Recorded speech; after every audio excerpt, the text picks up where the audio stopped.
Cancer.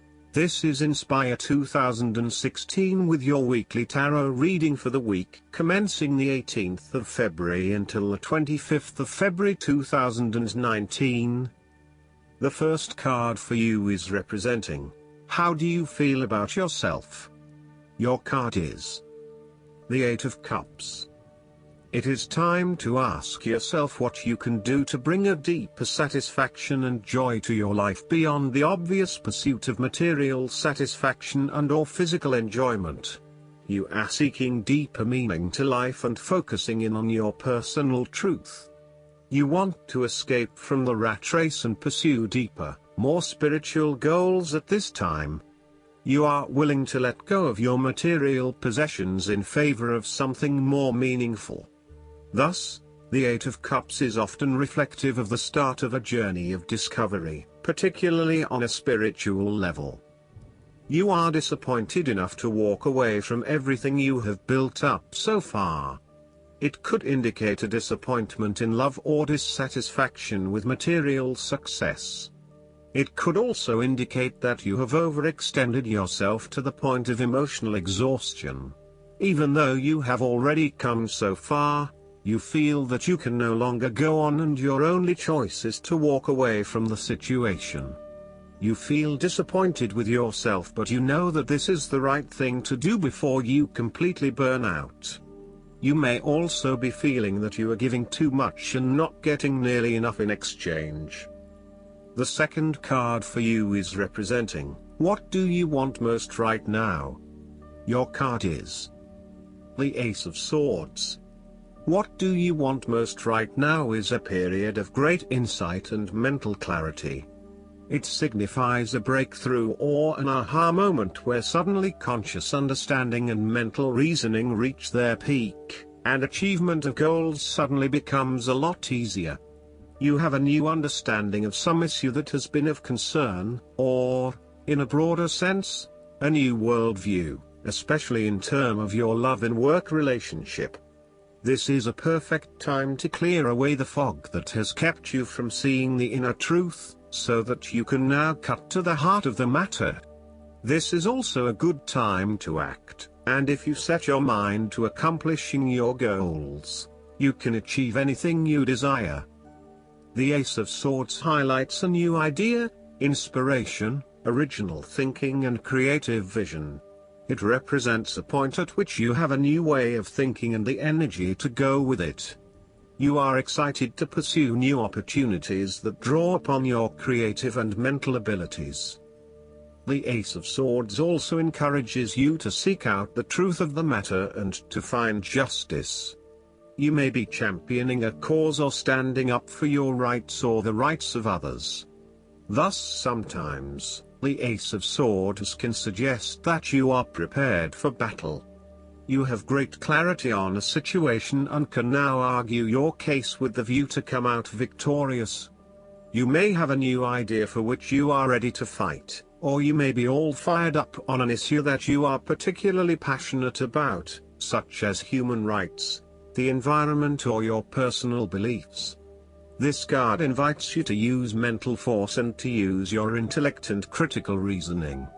If faced with a challenging situation, you need to be ready for battle and be prepared to find the strength to overcome these challenges.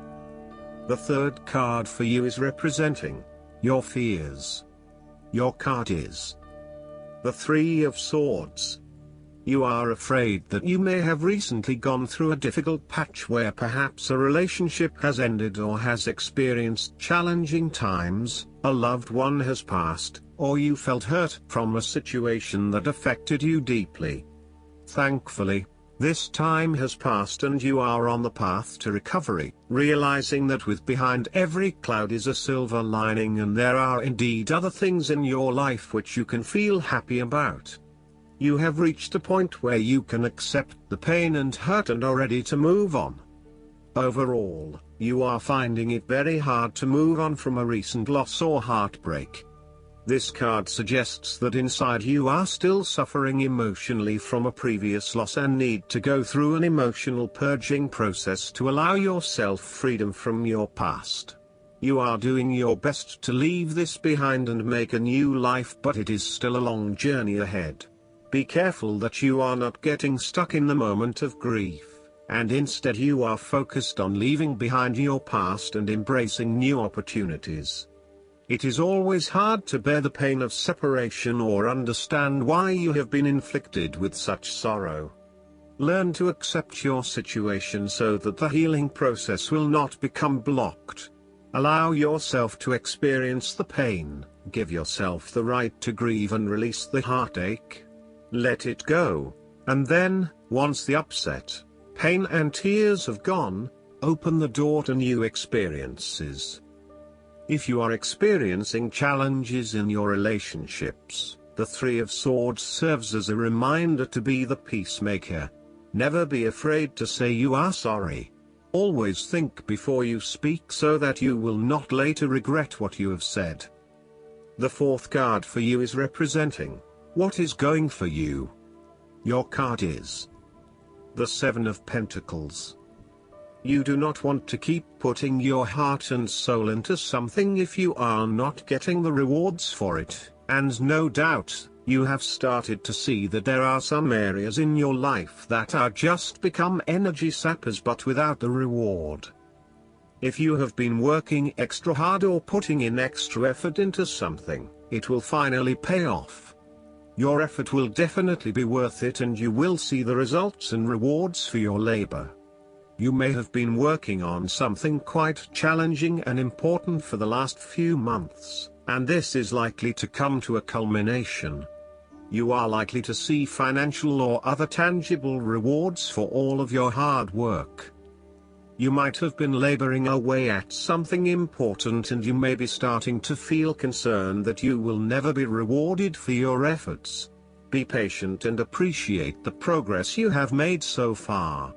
If your hard work has not yet paid off as planned, remember that your expectations may be unreasonable. There are no guarantees. Be grateful, focus on the present and do what you can with what you have. The fifth card for you is representing what is going against you. Your card is the Ten of Pentacles. The stability and security of the family unit, the marriage or the financials has been undermined and there is no longer that feeling of stability. In some cases, it can mean that a marriage has come to an end very recently and it is now going through a process of divestment. In other cases, it can mean that this is a temporary state of flux and there is still the possibility that it can get back on track. This card indicates financial loss, problems with investments, and lack of resources. Despite a lot of time and effort, there seems to be many limitations to future success as a result of a poor foundation.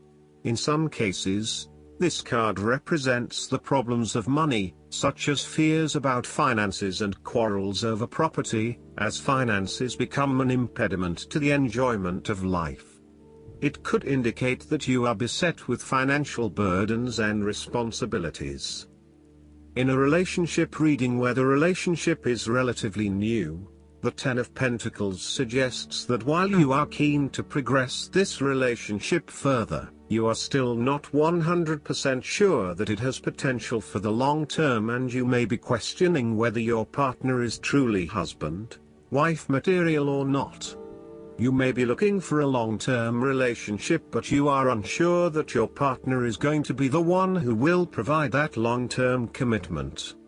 Similarly, if you are single, the Ten of Pentacles suggests that you are looking for a fun relationship at this stage, not anything more committed than that. You would prefer something that is just casual but still secure enough to know that you are a couple. The last card for you is representing the likely outcome that you may have. Your card is the Four of Pentacles. You are very conservative about money and are not inclined to gamble in financial matters. You were very protective of what you have accumulated over time, and slowly and steadily you increased your net worth through saving money and safe investments. You are self-sufficient both financially and emotionally, as you often equate money with emotional security. This card also indicates possessiveness, greed and an overly cautious approach to life. You may be afraid to take risks, both financially and emotionally, for fear of losing everything that you have attained so far. As a result, you may be vaguely unhappy and unfulfilled. Deep down you are starting to realize that you have sold out for a conservative and overly safe approach to life. Last but not least, the guidance card for you is the Gratitude List. You drew this card because the angels want to point you in the direction of gratitude. Perhaps you've slipped into a habit of worrying or complaining about finances. These negative energies only attract more problems. One of the fastest and most effective ways to shift into a higher vibration is to focus upon what you do have instead of what you think you don't have. Take a moment to make a gratitude list, naming everyone and everything for which you are grateful. You can write, speak, or think each entry. Ideally, make a gratitude list daily or more often. You'll soon realize how fortunate you are, and your positive thoughts will attract more for you to be grateful about. I hope that you enjoy everything, and if you like the reading, just please click subscribe and you will get instant notifications every time we publish a new video right to your YouTube. Thanks.